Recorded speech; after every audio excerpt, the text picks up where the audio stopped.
अस्सलाम वालेकुम dear students, class ninth कैसे हैं? ठीक ठाक हैं। मुझे उम्मीद है कि आप खुश खुर्म हैं। और आज का टॉपिक क्या है? Theorem number second. अब थ्योरम नंबर फर्स्ट जो है चैप्टर नंबर 12 का वो कर चुके, और आज हम करने जा रहे हैं सेकंड थ्योरम। और इसकी स्टेटमेंट क्या है? Any point equidistant from the end points of A line segment is on the right bisector of it. हमने इससे पहले जो थ्योरम पढ़ा था स्टूडेंट्स, आपकी तवज्जो है? क्योंकि पहली बात तो ये है कि तवज्जो, जिस अटेंशन होना बहुत ज़रूरी है। क्योंकि अगर अटेंशन होगी तो आप भी थ्योरम समझ सकते हैं, वरना कोई समझ में नहीं आएगा। क्योंकि प्यास की शिद्दत अगर आप महसूस करेंगे तो ही उसके मुतलाशी होंगे। अगर प्यास की शिद्दत नहीं है तो फिर पानी की कदर का आपको शायद अंदाज़ा ना हो पाए। इसलिए जो इल्म की प्यास रखता है वही तालिबे इल्म तालिबे इल्म कहलाने का हकदार है। अगर वो इल्म का तालिब है, अगर वो इल्म चाहता है, नाम तो हैं तालिबे इल्म स्टूडेंट सबके, मगर शायद तालिबे इल्म की जो वर्ड है इसकी रूह को शायद कोई कोई पहचानता हो कि तालिबे इल्म वो है जो इल्म का तालिब हो, इल्म को चाहने वाला हो, इल्म की प्यास की शिद्दत को महसूस करने वाला हो, उसे तालिबे इल्म कहते हैं। तो बताइए, आप तालिबे इल्म हैं? अपने गिरेबान झांकिए और बताइए कि क्या आप तालिबे इल्म के जो तकाजे हैं उनको पूरा करते हैं? पहला तकाजा ये है कि जब उस्ताद आए और वो जब आपके चेहरे खुशी से खिल जाने चाहिए कि एक ऐसा इंसान ने, अल्लाह ताला ने एक ऐसा इंसान भेजा है जो हमारे इल्म की प्यास को तस्कीन देगा, और जो इश्तिहा है इल्म की उसको सुकून मिलेगा। और जिस मकसद के लिए हम यहाँ पर नशिस्त फरमा हैं, आज वो मकसद पूरा होने वाला है। उस्ताद आया है, कुछ सिखा के जाएगा। अगर तो वाकई उसके आने पर आपके चेहरे खुशी से खिल उठे हैं और आप झूम उठे हैं और आपकी रूह को सुकून मिल रहा है, तो समझ लीजिए कि तालिबे इल्मी का तकाजा पूरा हो रहा है। आप वाकई तालिबे इल्म हैं। और अगर ये फीलिंग्स नहीं आ रही, ये एहसासात नहीं हैं, तो फिर आप तालिबे इल्म नहीं हैं। फिर आपको कुछ और काम करने होंगे। आपको इल्म की तलब नहीं है, आपको चाहिए कि आप हुनर सीख लें, आप इल्म ना सीखें। क्योंकि इल्म के हसूल के कुछ तकाजे हैं। Is it clear? ये वो हर कहते हैं ना, ये वो नगमा है जो हर साज पे गाया नहीं जाता। वैसे इल्म हासिल करना हम सब पर फर्ज है, और हमें हमारा दीन भी हमें इल्म के हसूल के लिए दूर तक जाने का भी हुक्म देता है, क्योंकि इल्म बहुत ज़रूरी है। तालीम हासिल करना बहुत ज़रूरी है। इल्म एक आगाही है, एक फहम है, एक इदराक है। और किस चीज़ का इदराक है? कुदरत का इदराक कि अल्लाह पाक ने हमारे लिए क्या क्या बना रखा है और हमें क्या क्या ज़हनी सलाहियतों से उजागर कर दिया है, और हम इनको बुरुएकार लाके क्या क्या इन्वेंशंस, क्या क्या दरियाफ्त कर सकते हैं। क्योंकि इंसान को वो मर्तबा अल्लाह पाक ने दे रखा है, नायब का। आप, अल्लाह पाक ने नायब कहा है इंसान को। और हम मुसलमान बतौर पाकिस्तानी शायद कोसों दूर हैं। अल्लामा इकबाल ने क्या खूब शेर फरमाया, साइंस को छोड़कर। साइंस क्या है? साइंस फिजिक्स केमिस्ट्री साइंस नहीं है। साइंस एक इल्म है। साइंस का मतलब जानना, जानकारी। साइंस को छोड़कर हमने पस्ती कबूल की, गैरों ने कायनात को तस्खीर कर लिया, और गैर जो है उन्होंने आज कायनात को मुसख्खर किया हुआ है। और वो टेक्नोलॉजी के मैदान में, साइंसी मैदान में, अलबत्ता इल्म के हर शोबे में हमसे बहुत आगे निकल गए। ये अलग बात है कि अकायद और ईमान हम मुसलमानों का मजबूत है और पक्का है और सही है, ऐसी है। लेकिन एक अफसोस है कि बहुत सारी पॉलिसीज जो ऐसी हैं जो उन्होंने अपना रखी हैं वो हमें अपनानी चाहिए थी।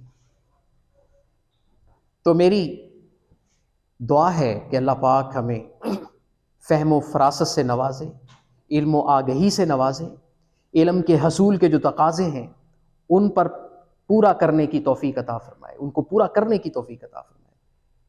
हम इस दुआ के साथ अपने आज के इस लेक्चर का आगाज़ करते हैं, और इंशाअल्लाह जब हम तन गोश बैठे रहेंगे और इल्म की प्यास को महसूस करेंगे, तो आज के इस थ्योरम को, इस स्टेटमेंट को जानते हुए, पढ़ते हुए, थ्योरम के एंड तक इंशाअल्लाह इसको भरपूर समझने की कोशिश करेंगे। मेरे साथ साथ रहिएगा। स्टूडेंट्स, पिछले थ्योरम में हमने पढ़ा था एनी पॉइंट, और आज के थ्योरम में भी हम पढ़ रहे हैं एनी पॉइंट। तो सर फर्क क्या है? अरे फर्क तो आगे वाज़े होने वाला है। Any point equidistant from the end points, आज ये वसूख से कहा जा रहा है, आज ये यकीन से कहा जा रहा है कि वो जो पॉइंट है, एनी जो पॉइंट है वो इक्विडिस्टेंट है।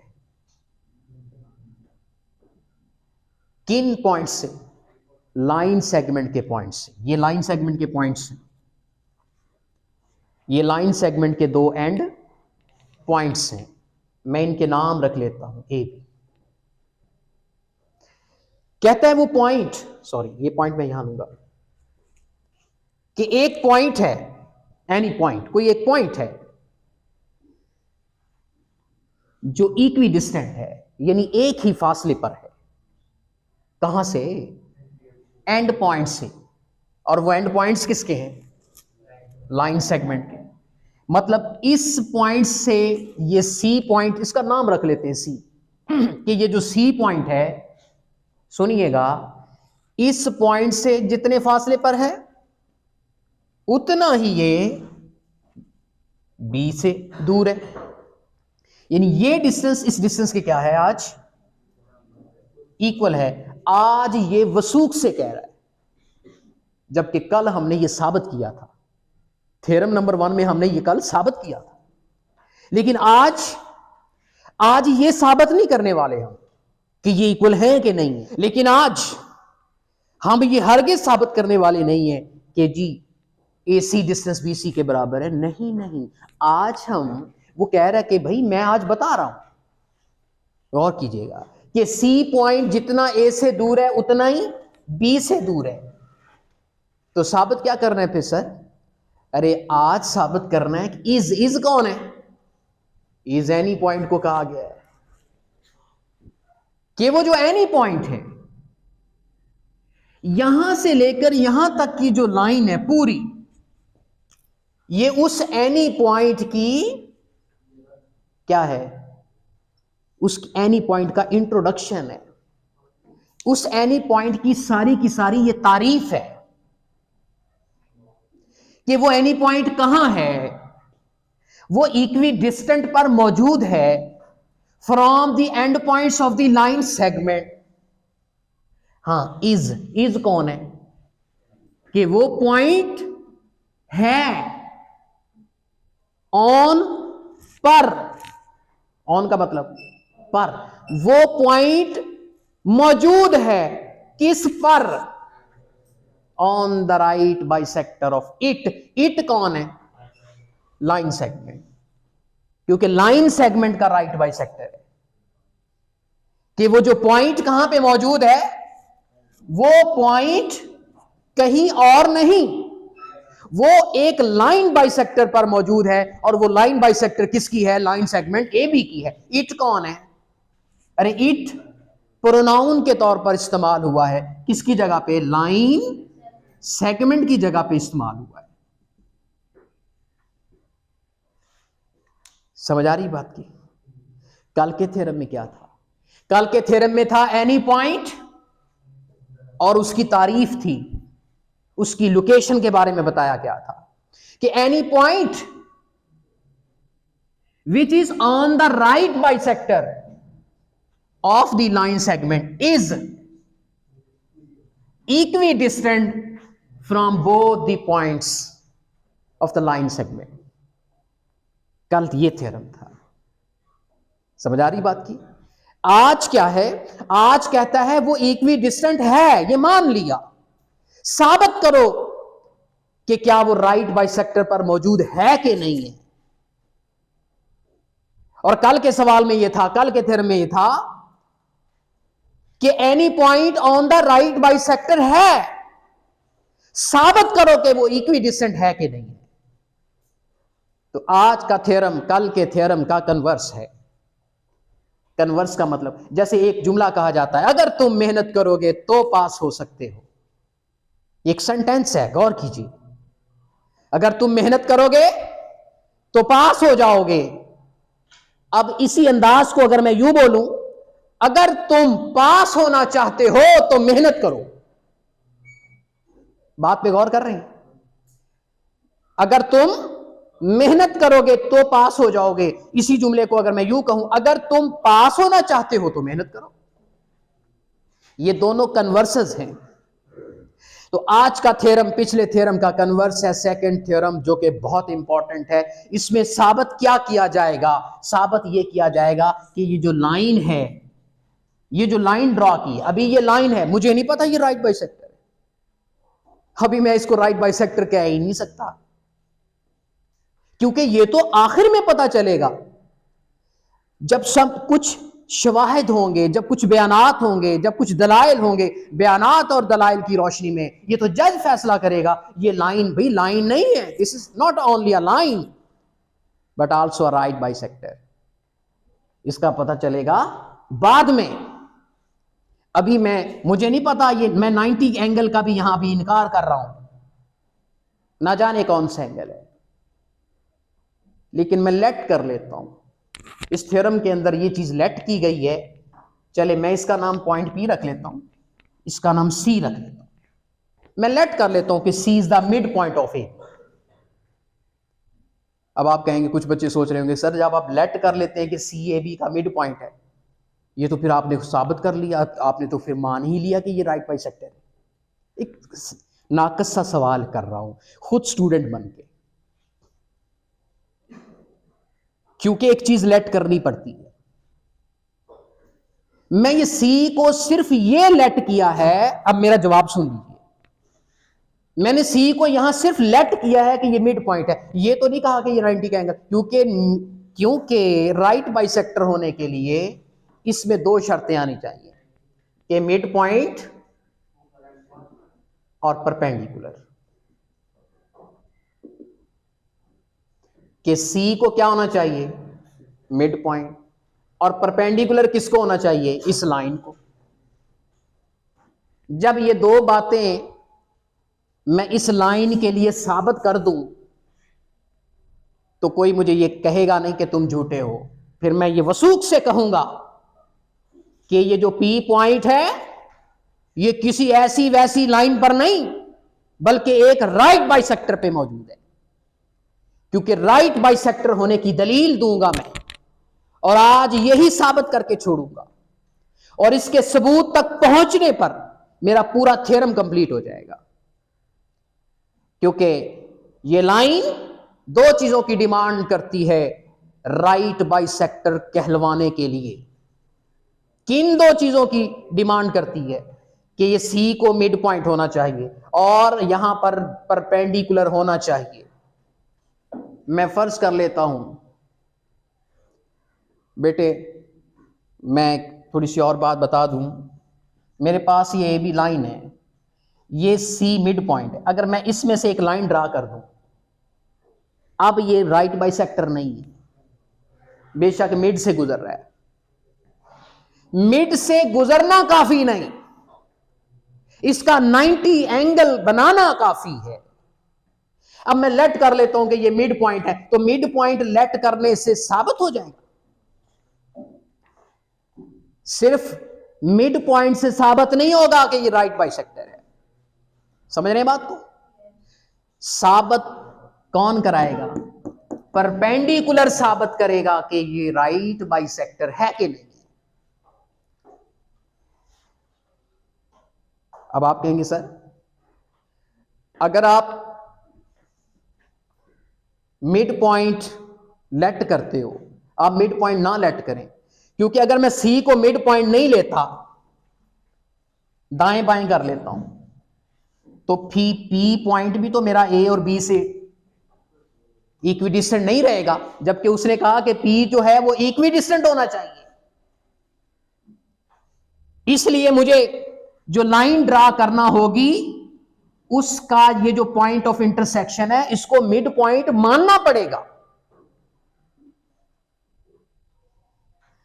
लेकिन उसका परपेंडिकुलर होना मैं साबित करूंगा। सिर्फ एक चीज साबित करूंगा। अब आप कहेंगे सर दोनों साबित करें, दोनों नहीं, एक को मैं लेट करूंगा परपेंडिकुलर को, सॉरी परपेंडिकुलर कह रहा हूं, मिड पॉइंट को मैं लेट कर लेता हूं, क्योंकि मेरी अक्ल सलीमा ये कहती है कि जो पॉइंट जितना ए से दूर है उतना बी से दूर है, तो इसका मतलब उस पॉइंट, उस लाइन पर हर पॉइंट फिर जितना ए से दूर हो उतना बी से दूर होना चाहिए। इसका मतलब फिर यहां पर जो मैं सी पॉइंट लूंगा वो ए के करीब हो जाएगा बी से, वो तो लाइन ही गलत ले लिया आपने। अब जाहिरी तौर पर मैं सी यहां पर जितना ए से दूर है उतना बी से दूर है। क्यों? क्योंकि उसने कहा ये वो लाइन है जिस पर हर पॉइंट, एनी का मतलब, हां, अब एनी पॉइंट पी भी है, एनी पॉइंट उसमें सी भी है। समझ आ रही है बात की? क्यों? क्योंकि सी पॉइंट भी उसी लाइन पर है, पी पॉइंट भी उसी लाइन पर है। सो एनी कहा, एनी में पी भी है, एनी में सी भी है। समझ आ रही बात की? इसका मतलब फिर सी पॉइंट हुआ किसका? ए बी का मिड पॉइंट। फिर तो खुद ही साबित हो गया, साबित हो गया ना। उसने जब कहा स्टेटमेंट के अंदर कि any point which is equidistant from the end point, तो वो मौजूद होगा किस पर? हाँ, तो मैंने कहा पी एक एनी पॉइंट है, जितना ए से दूर है उतना ही बी से दूर है, और मुझे ये पता है कि सीधी लाइन, उसी की लाइन पर एक पॉइंट सी है, तो इसका मतलब जो मैं बी के लिए ख्याल रखता हूं, जो मैं बी के लिए चीजें मानता हूं, मुझे सी के लिए भी वही मानना पड़ेगा, क्योंकि सी भी उसी लाइन के ऊपर मौजूद है। तो लिहाजा सी जितना ए से दूर होगा उतना सी बी से दूर होगा। इसका मतलब सी क्या हुआ? Mid point. ये तो साबित हो गया। लिहाजा मुझे सिर्फ एक ही चीज साबित करनी है, क्या? कि वो परपेंडिकुलर है कि नहीं है। इसका मतलब फिर मुकम्मल तौर पर मैं इसे राइट बाइसेक्टर का नाम दे सकता हूं। आई बात समझ? कुछ बच्चे यहां पूछते हैं कि सर आप लेट क्यों कर लेते हो? आप कहते हो let C is the mid point of A B. आपने खुद ही लेट कर लिया, हालांकि आपने तो साबित करना है कि ये राइट बाइसेक्टर है। राइट बाइसेक्टर के लिए दो चीजें साबित करते हैं, एक उसका राइट होना, एक उसका बाई सेक्टर होना। जब बाई सेक्टर आपने खुद तस्लीम कर लिया, आधा तो आपने खुद मान ही लिया वैसे ही। समझ आ रही बात? तो मैं बता रहा हूं कि मैंने माना नहीं। सी का मिड पॉइंट होना कहां पे मौजूद है? स्टेटमेंट के अंदर मौजूद है, स्टेटमेंट के गिवन में मौजूद है कि any point which is equidistant from and point. तो वो पी भी हो सकता है, वो सी भी हो सकता है, क्योंकि पी और सी एक ही लाइन पर मौजूद है। लिहाजा सी मिड बना के ना बना, लेकिन पी मिड नहीं है। पी तो इस लाइन सेगमेंट से बाहर है ना, उसके बारे में नहीं कह सकते। सी उस लाइन के ऊपर मौजूद है, तो सी के अंदर दो क्वालिटीज है। क्या? वो इस लाइन पर भी मौजूद है, वो इस लाइन पर भी मौजूद है। लिहाजा जितना ये ए से दूर होगा उतना ही बी से दूर होगा। चलिए जी, इस पे काफी बहस हो गई। मैं अपने असल टारगेट की तरफ आ रहा हूं। अब मेरा सारे का सारा फोकस किस बात पे है? इस बात पे। आइए, अभी मैं एनालिसिस कर रहा हूं। अभी इसको पर्टिकुलरली जो थ्योरम का जो तरीकाकार है, जो नज़्मो ज़ब्त है, उस पर मैं बाद में आता हूं। अच्छा, देखिए बेटे, अगर मैं ये साबित कर दूं कि ये ट्राइएंगल इस ट्राइएंगल के बराबर है, तो मैं एक नतीजे पे पहुंच सकता हूं। सपोज, अभी मैं साबित नहीं कर रहा, मैं अभी करूंगा।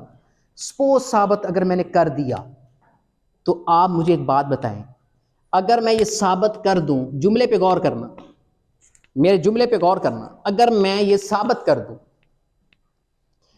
कि ये ट्राइएंगल इस ट्राइएंगल के कॉन्जुरेंट है, तो फिर कोई मुझे रोक सकता है ये कहने में कि सर ये वाला एंगल इस वाले एंगल के बराबर है? बताइए, कोई रोक सकता है?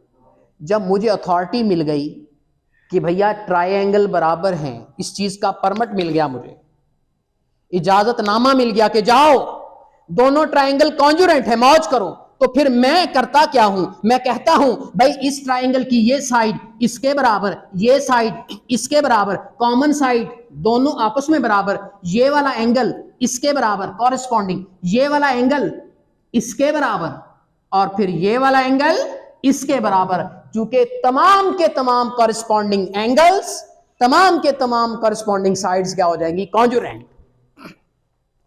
अब कॉरेस्पॉन्डिंग क्या होती है? आमने सामने की। तो मैं अर्ज कर रहा था कि तमाम के तमाम पार्ट्स बराबर हो जाएंगे, लेकिन होगा तब जब ये साबित कर दूं कि दोनों ट्रायंगल्स कॉन्जुरेंट हैं। यूं ही नहीं कह दूंगा कि कॉन्जुरेंट हैं, भाई साबित करूंगा किसी तरीके से, कुछ पोस्टुलेट बना के साबित करूंगा। सपोज साबित कर लिया, सर मान लिया कि ट्रायंगल कॉन्जुरेंट है, ये एंगल इस एंगल के बराबर है। अच्छा, मुझे एक बात बताएं, क्या ए, सी और बी तीनों पॉइंट्स एक ही लाइन पे नहीं आ रहे? कोलिनियर पॉइंट्स हैं, lie on a straight line है। अच्छा, तो फिर बताइए ये दोनों एंगल मिलके कितने बनेंगे फिर?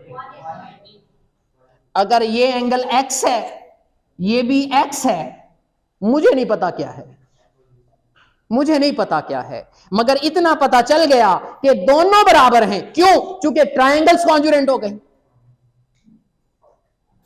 और फिर मुझे एक और बात का पता है कि ये दोनों इक्वल भी हैं और दोनों सप्लीमेंट्री भी हैं, और इनका सम 180 भी बन रहा है। तो फिर इसका मतलब इस x को इस x में ऐड करूं, 2x मिलके कितना बन जाएगा? 180। तो फिर x की वैल्यू कितनी आ जाएगी? 180 को 2 पे डिवाइड करूंगा, कितनी आ गई? 90। इसका मतलब ये भी 90 का, ये भी परपेंडिकुलर साबित हो जाएगा, परपेंडिकुलर। तो हम कहने वाले बन जाएंगे कि वाकई जो पॉइंट इक्वी डिस्टेंट था from A and B, which was lying on the line which is called right bisector of the line segment AB। आइए, ये तो था हमारा वर्बली एक एनालिसिस था, एक अपना माइंड था, अपना कॉन्सेप्ट था जो मैं बता चुका। लेकिन आपने इसको अब बाकायदा तौर पर इसको वकील को लाके, जज को लाके, वो पूरा माहौल बना के बयानात और दलाइल की रोशनी में साबित करेंगे, एक एक स्टेप करेंगे। चलिए मेरे साथ साथ रहिएगा। मुझे उम्मीद है कि थ्योरम समझाने का ये अंदाज आपको अच्छा लग रहा होगा, क्योंकि ये काफी बोरिंग किस्म का लेक्चर होता है। कोशिश कर रहा हूं कि दिलचस्प बना के आपको डिलीवर करूं और आप इसको तादमे हयात याद रखें। इसको करते हैं रेस। आइए आज हम इस थ्योरम का आगाज़ करते हैं बाकायदा एक नज़्म ज़ब्त के साथ, एक तरीक़ेकार के साथ। यहां पर गिवन टू प्रूव और कंस्ट्रक्शन, ये इस थ्योरम की स्टेटमेंट और उसकी रीजनिंग से पहले पहले तीन बड़े अहम नुक्ते होते हैं या स्टेप्स कह लीजिए, और इनमें लिखना क्या है, कोई रट्टा लगाने की ज़रूरत नहीं है, आपके कॉन्सेप्ट क्लियर होने चाहिए। गिवन में जो चीज़ आपको बता दी गई, जो चीज़ आपको दे दी गई, और टू प्रूव में जो आपसे पूछी गई, जो आपसे साबित करवाई गई। और कंस्ट्रक्शन क्या है? कंस्ट्रक्शन एक सवारी है जिस पर सवार होके आपने गिवन से टू प्रूव तक का सफर करना है। नहीं समझे? आपने फैसलाबाद से लाहौर जाना है तो क्या चाहिए?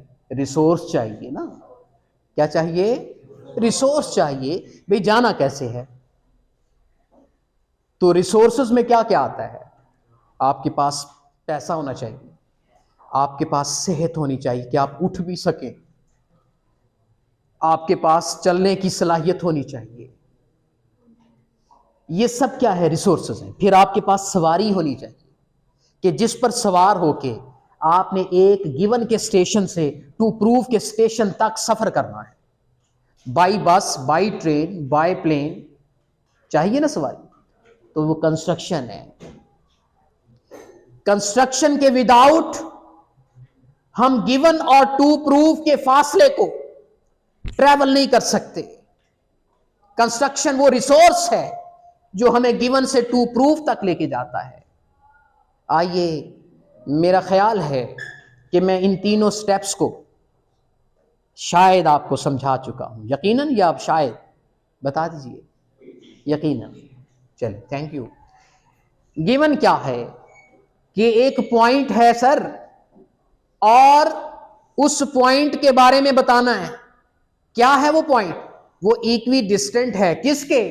From the end points of the line segment. ये सारा गिवन में आएगा। और टू प्रूव में क्या आएगा? साबित क्या करना है कि वो जो पॉइंट पी मौजूद है, कहां पर मौजूद है? राइट बाइसेक्टर पर मौजूद है। ये किस में आएगा? टू प्रूव में। और कंस्ट्रक्शन जो हमारी डायग्राम होगी। So given P is the point, P is एक पॉइंट है विच इज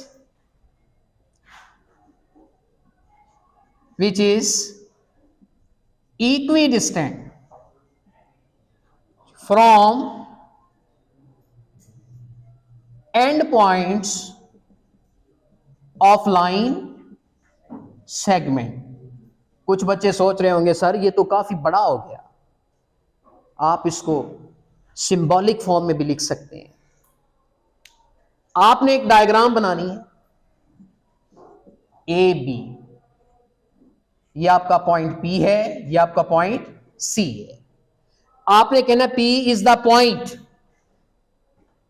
ये नहीं पता कि वो कहां है। इतना लिखने की बजाय आप यूं भी लिख सकते हैं, P is the point such that, कि P एक ऐसा पॉइंट है सच दैट, जबकि उसके बारे में बताया जाता है कि जितना PA है वो कॉन्जुरेंट है कितना? PB। आप उस पूरे सेंटेंस को इस तरह शॉर्ट फॉर्म में भी लिख सकते हैं, मैथमेटिकली, सिंबॉलिकली यूं प्रेजेंट कर सकते हैं। यूं लिखने की बजाय कि which is equidistant from A and B. भाई PA is congruent to PB in short. आगे टू प्रूफ क्या करना है जी? प्रूफ ये करना है क्या कि ये जो PC है this is perpendicular to AB and C is the mid point. समझ आ रही बात की? अब आपने साबित करना तो साबित क्या करना है? P is the point on the right bisector. साबित करना है कि ये P राइट बाइसेक्टर पे मौजूद है, ये प्रूव करना है। और ए भी एक लाइन सेगमेंट है such that P is equal to P B. यहां पर लिख दें ए बी इज आ, यहां पर लिख भी सकते हैं या काफी है इतना। आगे जी कंस्ट्रक्शन क्या है। अब मुझे नहीं पता था, ये मैं लाइन ड्रॉ नहीं अभी करता, मुझे नहीं इसके बारे में पता कि कहां है ये। मैं कहता हूं ज्वाइन P टू C, ये कंस्ट्रक्शन में लिखना है आपने, ज्वाइन P टू C। अब मुझे पता है जब P को मैं C के साथ ज्वाइन करूंगा, जब मैं P के साथ ज्वाइन करूंगा, इसका मतलब P और C फिर एक ही लाइन पे आ गए। बताइए ना, सॉरी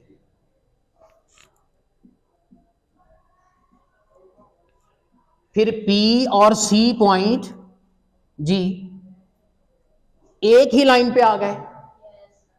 जो प्रॉपर्टीज P के लिए हैं वही प्रॉपर्टीज C के लिए।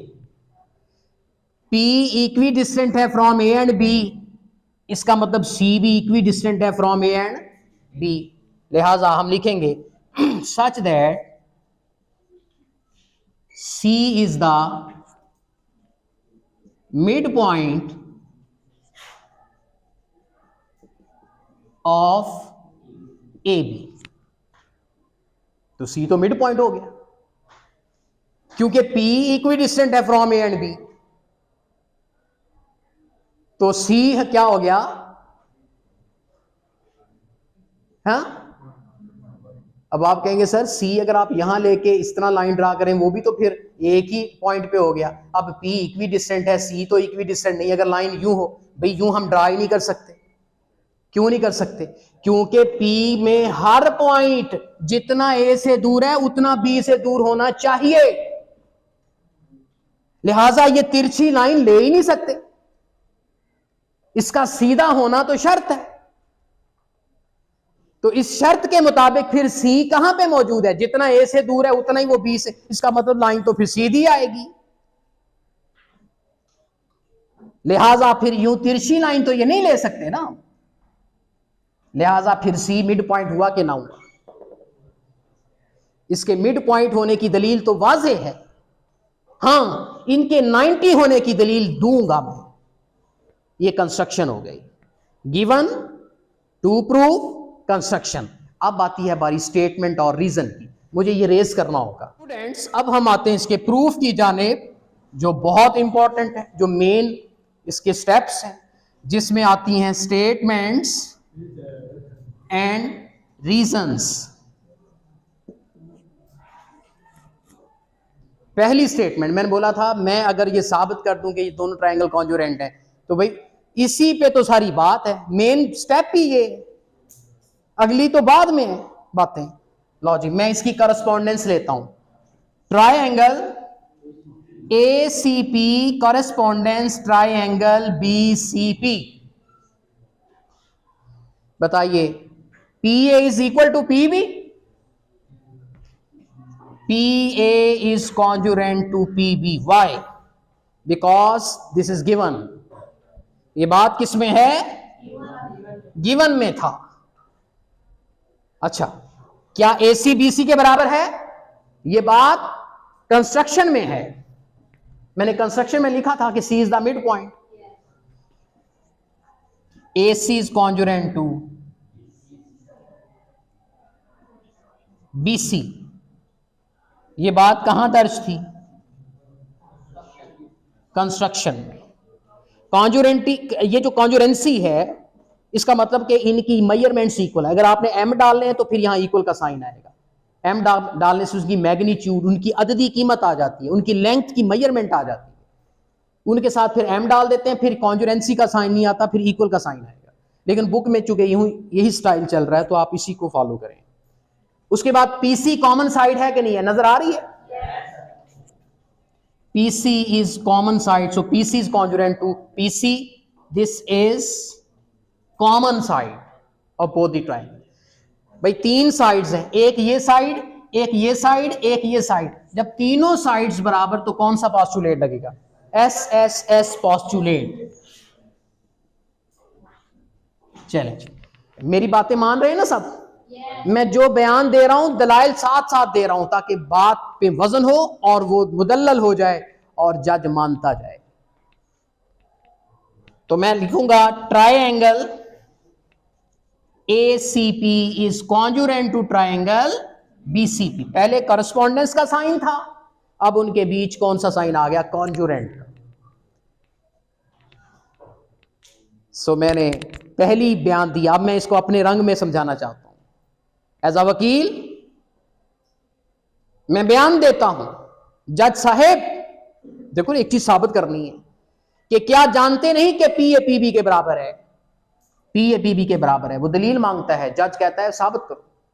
कहता सर गिवन थ्योरम की स्टेटमेंट पुकार पुकार कर कहती है,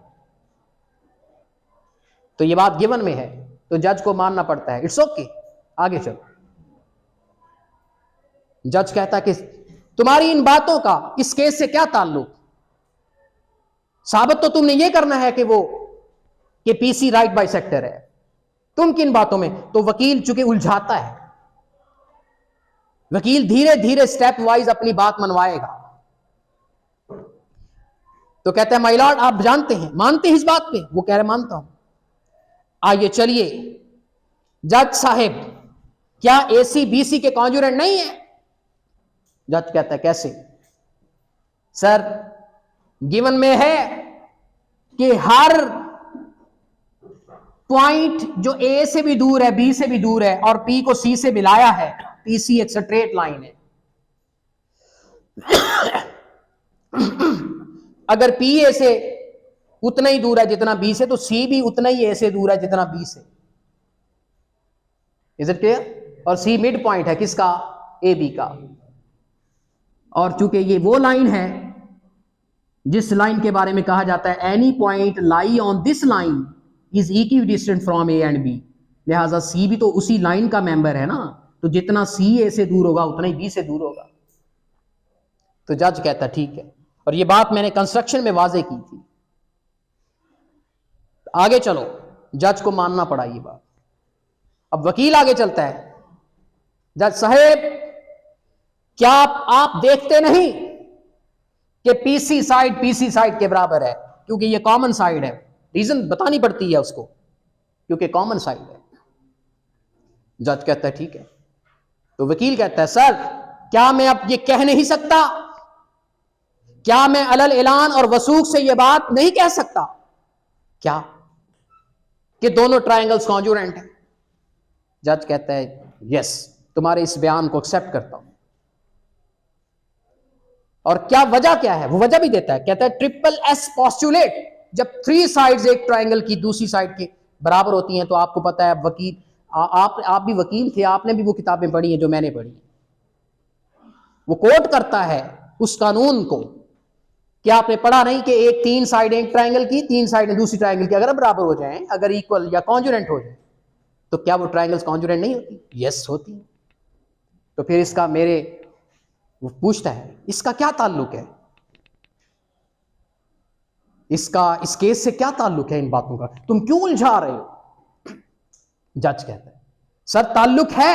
वकील कहता है सर ताल्लुक है, बहुत बड़ा ताल्लुक है, मैं साबित कर दूंगा इन बातों से कि कानून है क्या, कि स्टेटमेंट कहना क्या चाहती है।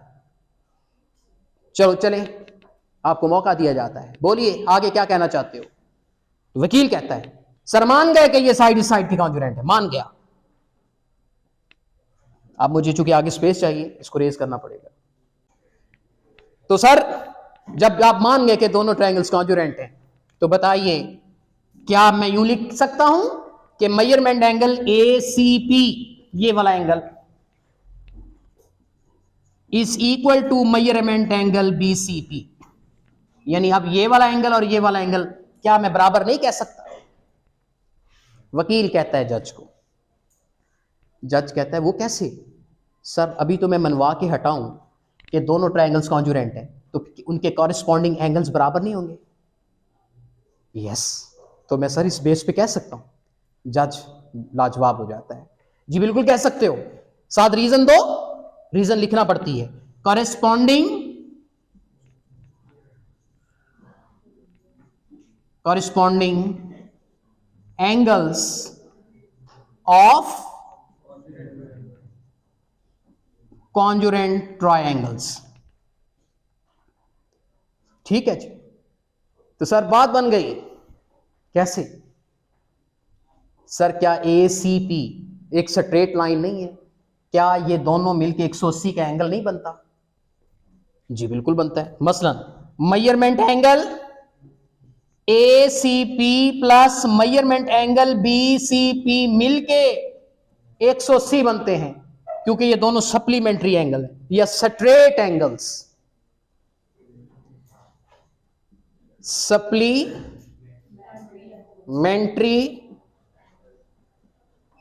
एंगल्स या स्ट्रेट एंगल, साथ रीजन लिख लीजिए। यस, ठीक कहा आपने।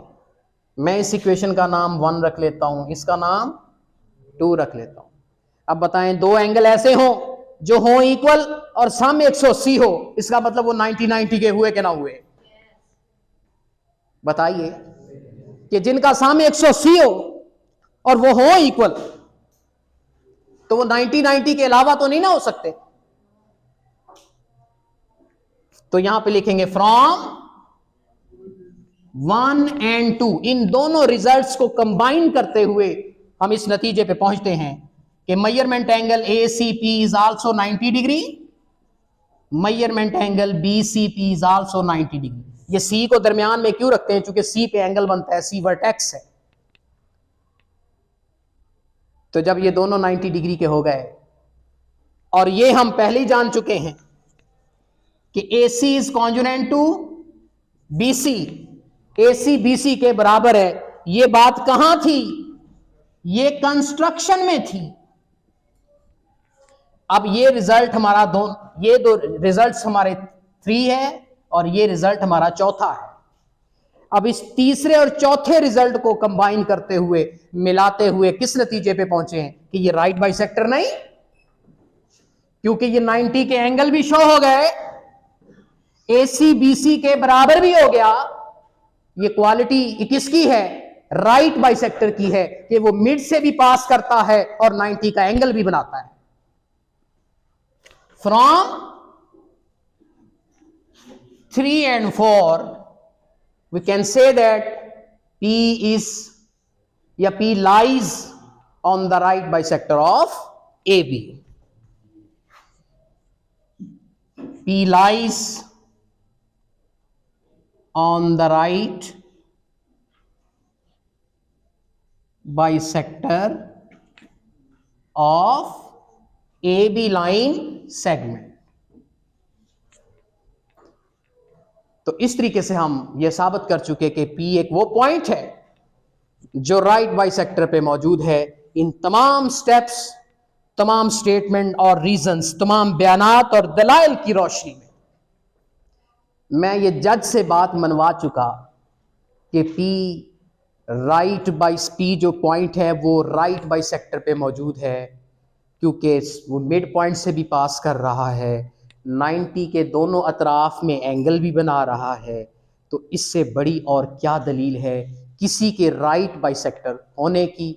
मुझे उम्मीद है कि आज का थ्योरम, जो कि फर्स्ट थ्योरम का कन्वर्स है, आपको समझ में आ चुका होगा। इंशाअल्लाह नेक्स्ट थ्योरम के लिए एक नई वीडियो के साथ दोबारा हाजिर होंगे।